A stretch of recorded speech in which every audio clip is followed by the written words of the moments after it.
আসসালামু আলাইকুম। আমি লাকি বেগম, পিতা গোসমিয়া, গ্রাম ফুলকিপুর, থানা উসমানিয়া, জেলা সিলেট। আজ আপনাদের মাঝে সংশ্লিষ্ট প্রশাসন ও আইন শৃঙ্খলা রক্ষাকারী বাহিনী, বিচার বিভাগ, মানবাধিকার সংগঠন এবং দেশের সচেতন জনগণের দৃষ্টি আকর্ষণ করতে চাই গুরুত্বপূর্ণ বিষয়, যা শুধু আমার ব্যক্তিগত নিরাপত্তা মর্যাদার সঙ্গে সম্পৃক্ত নয়, বরং প্রযুক্তি অপব্যবহার, নারীর প্রতি আমার ব্যক্তিগত নিরাপত্তা ও মর্যাদার সঙ্গে হয়রানি এবং আইনের শাসন প্রতিষ্ঠান প্রশ্নের সঙ্গে জড়িত।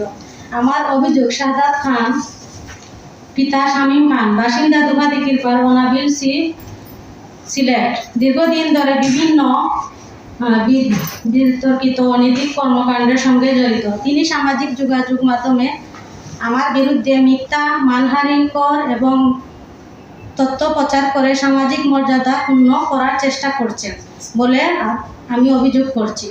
এসব কর্মকাণ্ডের ফলে সামাজিকভাবে বিব্রত, মানসিকভাবে ক্ষতিগ্রস্ত এবং ব্যক্তিগতভাবে নিরাপত্তাহীনের মধ্যে পড়েছি। আমি আরও অভিযোগ করছি যে আধুনিক প্রযুক্তি অপব্যবহার করে, কৃত্রিম বুদ্ধিমত্তা AI ব্যবহার করে তৈরি বিকৃত, বিস্তিকর ছবি প্রদর্শন, প্রচারের মাধ্যমে আমার ব্ল্যাকমেইল, ভয়ভীতি প্রদর্শন এবং সামাজিকভাবে হেয় প্রতিপন্ন করার অপচেষ্টা চালানো হয়েছে।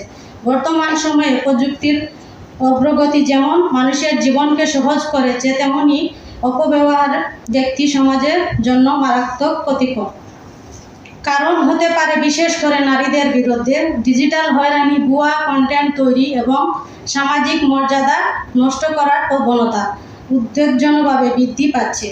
আমি মনে করি যে এ ধরনের অপরাধের বিরুদ্ধে কঠোর ব্যবস্থা গ্রহণ করা সময়ের দাবি। এসব ঘটনা প্রতিকার ও ন্যায় বিচার পাওয়ার লক্ষ্যে আমি আইনগত পদক্ষেপ গ্রহণ করেছি।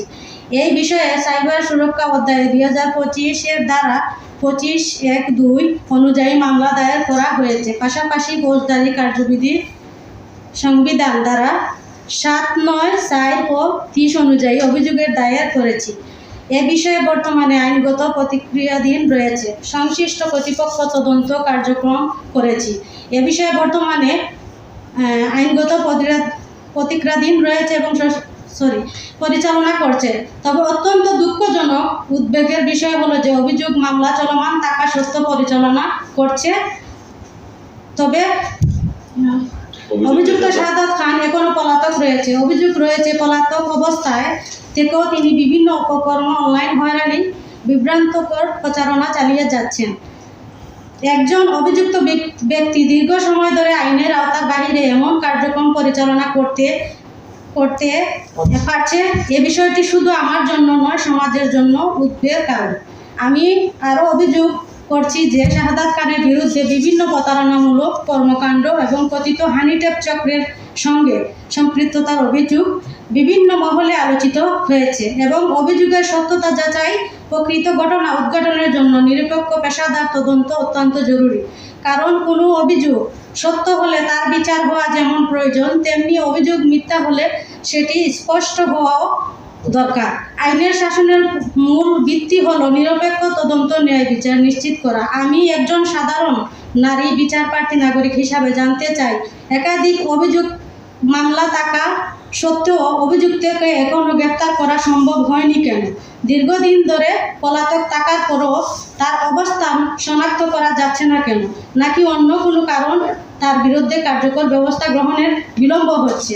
এ প্রশ্নগুলো শুধু আমার নয়, ন্যায় বিচার ও প্রত্যাশী সাধারণ মানুষের মনেও একই প্রশ্ন জন্ম দিয়েছে। আমি বিশ্বাস করি বাংলাদেশ সংবিধান প্রচলিত আইন সকল নাগরিক সমান অধিকার এবং ন্যায় বিচার পাওয়ার নিশ্চয়তা প্রদান করছে, যে সেখানে কোনো ব্যক্তি, গোষ্ঠী বা প্রভাবশালী মহল আইনের ঊর্ধ্বে হতে পারে না। একজন সাধারণ নাগরিক হিসাবে আমি কেবল আইনের যথাযথ প্রয়োজন এবং ন্যায় বিচার প্রত্যাশা করি। আমার কোনো ব্যক্তিগত প্রতিহিংসা নেই। আমি চাই অভিযোগগুলোর সুষ্ঠু তদন্ত এবং আইনের আলোতে প্রকৃত সত্য উদ্ঘাটিত হোক। আমি সংশ্লিষ্ট প্রশাসন ও আইন শৃঙ্খলা রক্ষাকারী বাহিনী এবং বিচার সংশ্লিষ্ট কর্তৃপক্ষের প্রতি জোর দাবি জানাই।